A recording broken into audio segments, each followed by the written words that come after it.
Merci de nous choisir parmi tant d'autres pour vous accompagner à l'instant précis sur Arc-en-Ciel Télévision, particulier exceptionnel ce jour où nous allons recevoir un serviteur des dieux, un homme des dieux bien qui va nous bénir. Il est de Kolwezi en ce jour dans la ville de Lubumbashi. L'honneur, le plaisir sont nôtres de le retrouver comme ça sur ce plateau, le pasteur David Makonga qui est visionnaire de la communauté des assemblées Rocher des Âges qui se trouve dans la ville de Kolwezi, un peu éparpillée, partout presque. Vous allez retrouver ces assemblées. Il est donc avec nous. Le Seigneur a permis qu'il soit sur ce plateau avec lui. Nous allons parler de la grande pensée, le thème, l'agneau, le bouc, le taureau et le taureau dans la Pâque. Donc on va bien entendu séquencer la pensée en 3 épisodes. Ça signifie 3 émissions. Tout d'abord, nous allons prendre justement attraper comme un agneau. Ça sera la première orientation. Et quelqu'un me dit, mais finalement, on ne voit pas le pasteur David. Il est avec nous. Pasteur, bonjour et bienvenue. Bonjour, merci bien-aimé Arcel. Nous disons merci aussi à tous nos amis qui sont en train de nous suivre en ce moment ici. De partout où ils sont, nous leur disons bonjour. Alors pasteur, c'est un plaisir pour nous de vous retrouver comme ça sur ce plateau pour partager des affaires de notre Père. Et pour commencer, comment se porte votre santé spirituelle? Oui, merci. D'abord, le plaisir est partagé. Et notre santé spirituelle va très bien. Le Seigneur Jésus est avec nous, il est en train de nous soutenir. Tout va très bien, il n'y a pas de soucis. Alors, l'agneau, le bouc et le taureau dans la Pâque, c'est la grande pensée qui va nous accompagner. Déjà, qu'est-ce qu'on doit comprendre par le thème? Au fait, par ce thème, nous allons essayer de démontrer avec les Saintes Écritures la pensée cachée derrière ces grands thèmes. C'est que le Seigneur Jésus-Christ, quand il est venu accomplir une mission. Et cette mission était de nous apporter le salut. Alors, cette démarche-là, cette manière-là de faire, il devait passer par ces 3 animaux pour nous apporter le salut. Alors, il a passé par le premier animal qui est l'agneau. Nous l'avons vu comme agneau. Et puis, il a encore passé à la deuxième étape d'un autre animal qui est le bouc.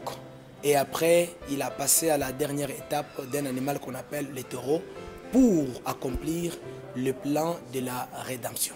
C'est ainsi que nous avons eu la pensée d'exploiter ce sujet pour que les bien-aimés parviennent à comprendre comment est-ce que Christ a affranchi ces 3 animaux afin de nous sauver. Merci. Amen. Alors, nous allons déjà rentrer dans la première orientation. Vous avez posé le base, le jalon, je veux dire, dans ce magazine, quant à ce qui concerne cette grande pensée qui nous accompagne.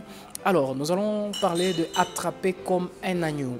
Tout à l'heure, vous donniez les formes par ou dans lesquelles le Seigneur nous apparaît. Enfin, il a travaillé ici-bas sur la terre, selon qu'il a été tout d'abord comme un agneau. C'est ce qu'on va voir tout à l'heure. Qui l'attrape comme un agneau? Merci beaucoup, c'est une très merveilleuse question. En fait, le Seigneur Jésus-Christ, dans l'ensemble, je vais vous dire qu'il est comme le vêtement de Joseph qui a plusieurs couleurs. Ça veut dire, bien que le vêtement a plusieurs couleurs, mais c'est un seul vêtement. Et au jour où Joseph était vendu par ses frères, l'Écriture dit que ses frères ont pris ses vêtements et ils l'ont trempé dans le sang d'un bouc.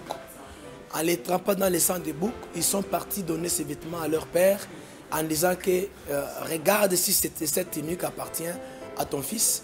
Et quand Jacob prend la tunique, il la vérifie, il a trouvé les couleurs, bien que toutes les couleurs étaient englouties par la couleur du sang, mais il a quand même reconnu que c'était la tunique de son fils. Alors, qu'est-ce que je veux dire? Et qui a attrapé? Or, pour attraper un agneau, ça n'exige pas beaucoup de force. Alors, nous comprenons déjà dans la tête des jeux que Christ, quand il est venu pour nous sauver, il n'avait pas pris la forme d'un lion ou encore la forme de quelqu'un qui est trop puissant. Quand il est venu nous sauver, il a pris une forme très terre-à-terre, très simple, très fragile, pour permettre à ceux-là qui devraient les saisir, de les saisir très bien afin que son plan soit bien accompli. Alors vous allez voir que quand il est venu comme un agneau. qu'est-ce que la Bible dit? La Bible dit dans Ésaïe chapitre 53, on dit que il est l'homme habitué à la souffrance et pendant qu'on l'a mené à l'abattoir ou encore à la croix, on l'a mené comme on amène une brebis qu'on doit faire quoi? Qu'on doit abattre à l'abattoir. Et alors nous comprenons que quand Christ était venu, il avait pris la forme d'un agneau. Pourquoi? Parce que l'agneau, c'était un animal sacrificiel, c'était un animal qui ne pouvait pas se défendre en ce qui concerne un danger quelconque, en ce qui concerne l'égorger ou encore le tuer. Christ devrait prendre la forme de cet animal-là qu'on appelle l'agneau. Et qui devrait l'attraper? C'était la loi. Pourquoi? Parce que dans la loi, il fallait qu'un agneau soit choisi. Le premier jour, l'agneau doit faire 10 jours, selon Exode chapitre 12. L'agneau doit faire 10 jours et du 10e jour au 14e jour, l'agneau doit passer par l'examen. Et le premier jour, on examine si l'agneau doit réunir les 3 conditions. La première condition, il fallait que l'agneau soit un agneau sans défaut. La deuxième condition, il fallait que cet agneau soit du sexe masculin. La troisième condition, il fallait que ce soit un agneau qui n'a qu'une seule année. Alors, dans ces 4 jours de l'examen, nous avons compris cela quand Christ est venu. Il devrait aussi passer, en tant qu'agneau, il devrait aussi passer par l'examen de 4 sacrificateurs. Pourquoi? Dans la loi, dans l'ombre, on nous parle de 4 jours. Alors, c'est quoi un jour?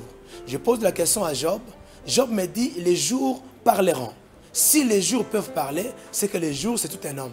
Alors nous comprenons que les hommes qui devraient examiner l'agneau Jésus-Christ, le premier c'était Caïphe. Quand on a attrapé Jésus comme étant un agneau, on l'a amené chez Caïphe. Caïphe l'a examiné, il a examiné après quoi? Il dit non, amenez-le chez Anne. On l'a amené encore chez Anne. Arrivé chez Anne, Anne aussi regarde et dit bon, allez, amenez-le chez Hérode. On l'amène chez Hérode. Arrivé là-bas, Hérode regarde après quoi? Il a même pris sa tunique royale, il l'a vêtu, il dit amenez-le chez Pilate. Et lorsqu'ils l'ont amené chez Pilate, arrivé là-bas chez Pilate, il a examiné, lui maintenant il a confirmé, il a dit je ne vois pas aucun mal pour cet homme. Quand il dit ça, il dit donnez-moi même une assiette. On lui a donné une assiette, il a lavé ses mains. Or la loi juive disait que quand tu veux manger, il faut te laver les mains. Et quand Pilate lave ses mains, automatiquement il a confirmé que Jésus-Christ c'était un agneau, c'était un plat qui doit être mangé. Donc c'est un peu ça la pensée de Jésus comme étant un agneau. Ah, la pensée de Jésus comme étant un agneau, c'est tellement beaucoup de choses que vous avez dit. Et finalement je me dis, est-ce que j'aurais encore des questions à poser puisque c'est très clair? Alors, sous cette forme, Jésus-Christ comme étant agneau, est-il dépouillé de sa force ou est-il investi d'une force? Merci beaucoup. En fait, quand il est agneau, lui-même Jésus-Christ n'est pas agneau, mais il a pris la forme d'un agneau. Ça veut dire quoi? Pour nous sauver, Dieu, dans toute sa souveraineté en tant que Dieu, il était tout puissant et il avait la forme d'un lion. Il a marché avec Moïse. D'ailleurs, je l'ai toujours dit que Christ, il a fait un voyage de 3 jours pour venir nous sauver. Alors, dans son premier voyage, il était venu comme le lion. Il était venu comme le lion et il était très colérique. Il est venu comme le Père. Il est venu comme le puissant. Alors, personne ne pouvait le dompter. Vous allez voir, même sur l'autel, la loi avait dit de ne pas sacrifier un lion. On ne pouvait jamais le sacrifier et personne ne pouvait le dompter. Dans sa première venue, dans son premier voyage, le premier jour quand il est venu comme le lion et personne ne pouvait le dompter. Il a travaillé avec Moïse sous la loi. La loi ne faisait que tuer. Et l'Écriture dit, la loi n'a amené personne à la perfection. Ce qui revient à dire que la loi n'a amené personne au salut. La loi n'a pas sauvé. Au contraire, la loi ne faisait qu'inciter la colère du Seigneur. Alors, en tant que Dieu, en tant que Père Tout-Puissant, en tant que le lion, il n'a pas pu sauver. Maintenant, dans son deuxième voyage, avant qu'il ne vienne dans son deuxième voyage, je prends l'Écriture, je prends Osée chapitre 5, vous prenez le verset 14 jusqu'au verset 15e, l'Écriture dit, c'est Dieu qui parle en tant que lion. il parle en tant que père. Il dit à Israël, il dit, si vous ne revenez pas de vos mauvaises voies, je m'en sortirai et je m'en irai dans ma demeure. Vous voyez? Alors, effectivement, Israël n'a pas écouté, il ne s'était pas repenti. Et Dieu est rentré dans sa demeure. C'est quoi sa demeure? Mais c'est le ciel. Conformément à ce que Nahum dit. Il dit, tu fais du ciel ton trône et de la terre ton marchepied. Alors, quand il est rentré dans sa demeure, il s'est passé plus de 400 siècles, que moi j'appelle le temps des séances de Dieu. La Bible dit, il n'y avait ni songe, ni prophète en Israël. Parce que Dieu était en colère. En tant que père, il était en colère. En tant que lion, il ne pouvait pas encore parler. Parce que quand il rugit, il faisait peur. Quand il rugit, il tuait. C'est comme ça que vous allez voir dans la loi, en tant que lion, il dit, qui tue par l'épée, périra par l'épée. Œil pour œil, dent pour dent. Quand quelqu'un te coupe la main, coupez aussi sa main. Vous voyez, là c'est Dieu dans sa rigueur. Alors avec cette rigueur-là, il ne pouvait pas sauver. Alors il est parti. Quand il est parti comme lion là, il s'est dépouillé. Là maintenant je réponds maintenant à votre question. Il s'est dépouillé de sa force. Hein? Il s'est déguisé. Il a quitté la dimension du lion. Il a dit maintenant comment est-ce que je vais faire? Alors il faut que je vienne comme un faible. Il faut que je vienne comme un agneau. Là encore c'est pour accomplir toujours Ésaïe 53. Il dit un arbre.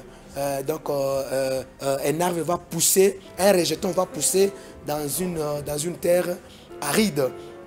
Et les rejetons qui devaient pousser dans une terre aride, c'était lui-même Christ. Et quand il est venu maintenant là, il change de dimension, il devient un agneau, un animal sans force, un animal très faible, un animal qui ne fuit pas la mort, un animal qui ne crie pas quand on veut le tuer, un animal qui n'a aucune défense. Et c'est comme ça que Christ est venu. Ça veut dire, je réponds pour vous dire que pour que Christ nous sauve, il s'est dépouillé de sa puissance. Il s'est dépouillé de sa force. Conformément encore à Philippiens chapitre 2, le verset 5 à 8. Il s'est dépouillé de sa puissance. Il est devenu semblable comme les hommes. Il était obéissant. Et bien qu'il était Dieu, mais il ne s'était pas égalé à Dieu. Et bien qu'il était ceci, tout ça. Tout ça, ce sont les dépouillements de Jésus-Christ. Il s'est dépouillé de toute sa force afin d'être attrapé comme un agneau et que la pensée de son Père soit atteinte. Alors, comment l'homme doit-il ressembler à Christ, représenté comme un agneau? Merci beaucoup. L'homme devient ce qu'il écoute. Alors, pour ressembler à Christ, premièrement, oui, comme un agneau, premièrement, il faut écoutez d'abord la parole de l'agneau. Or, le message de l'agneau, c'est ce que nous appelons ça le message de la grâce. Il faut d'abord croire au message de la grâce parce qu'un agneau, c'est un animal qui accepte de mourir à la place de quelqu'un d'autre. Vous voyez, dans l'ombre, quand quelqu'un péchait, il devrait apporter un agneau. Quand il apporte l'agneau, l'homme qui devait être tué, mourir par son forfait, par son péché, mais un agneau était là disponible, prêt à faire quoi? Prêt à mourir pour la place de celui qui avait péché. Alors aujourd'hui, il n'y a pas un agneau physique. Aujourd'hui, l'agneau là s'est transformé à la parole. Alors il faut écouter à l'évangile de la grâce. Quand vous écoutez l'évangile de la grâce, l'évangile va vous transformer. Vous allez subir une transformation et là vous serez comme un agneau. Quelqu'un qui est un agneau, comment découvrir que ses frères, il est devenu comme un agneau? Est-ce que ce n'est pas l'accoutrement? Je ne pense pas. Mais la première chose que nous voyons à une personne qui est devenue, qui ressemble à Christ comme agneau, regardez seulement sa réaction face à une épreuve, sa réaction face à une tentation, sa réaction face aux insultes, aux injures, sa réaction face à un problème qu'on lui a calomnié et que lui a la raison, mais on dit que c'est lui le fautif. Regardez sa manière de réagir, sa manière de se contenir, on comprend qu'il est devenu maintenant un agneau. Parce que j'ai toujours dit, personne ne sera sauvé s'il n'accepte pas d'offrir son corps comme Christ l'a fait, comme un agneau. Et là, c'est l'apôtre Paul qui me dit, par rapport à Romains chapitre 12, le verset 1 à 3, il dit, offrez vos corps comme un sacrifice vivant, saint, agréable.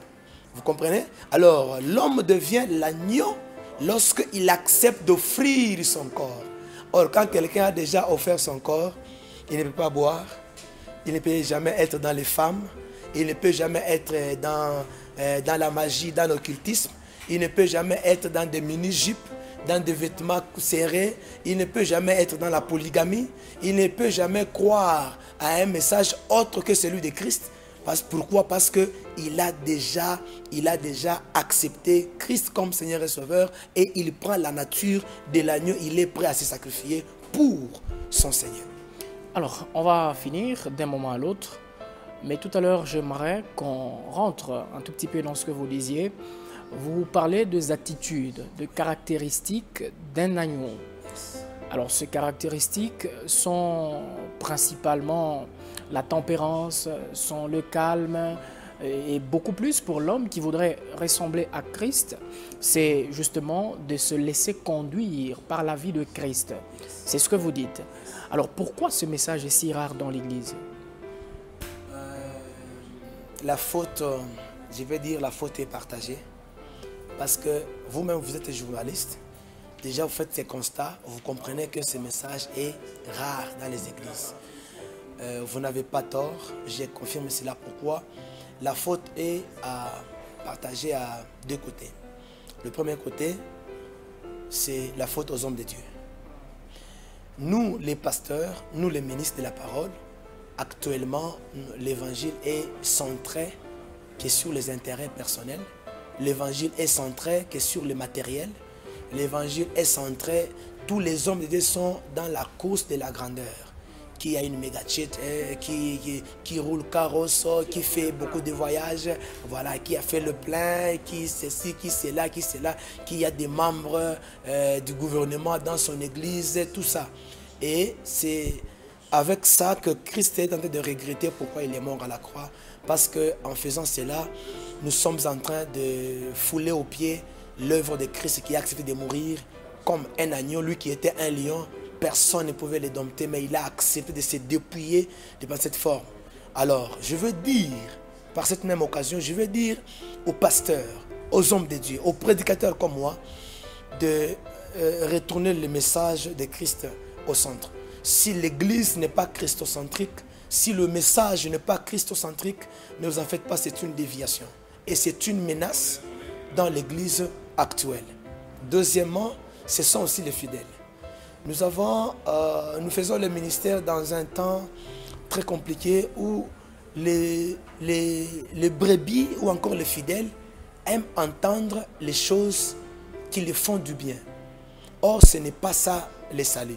Le salut, quand tu viens pour être sauvé, tu dois écouter ce qu'on te parle. J'illustre cela avec Noé.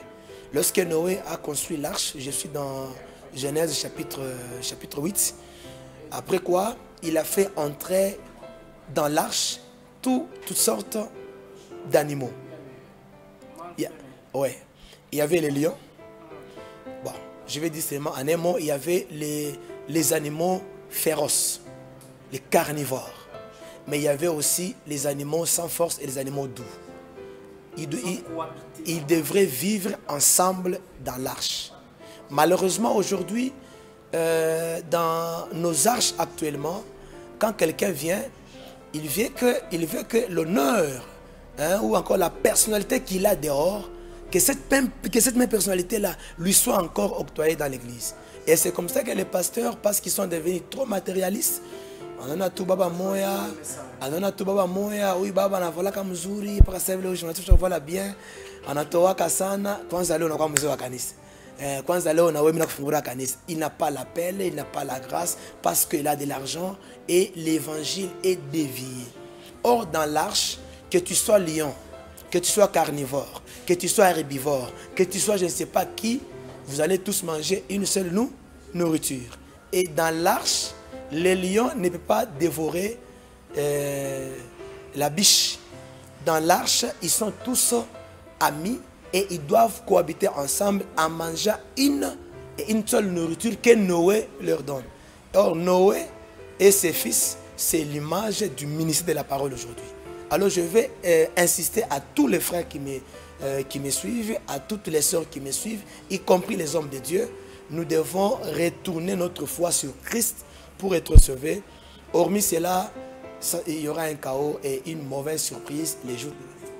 Par ici s'achève la première intervention du visionnaire des assemblées Rocher des Âges. Allez, le pasteur David Makonga de Kolosi, en ce jour dans la ville de Lubumbashi.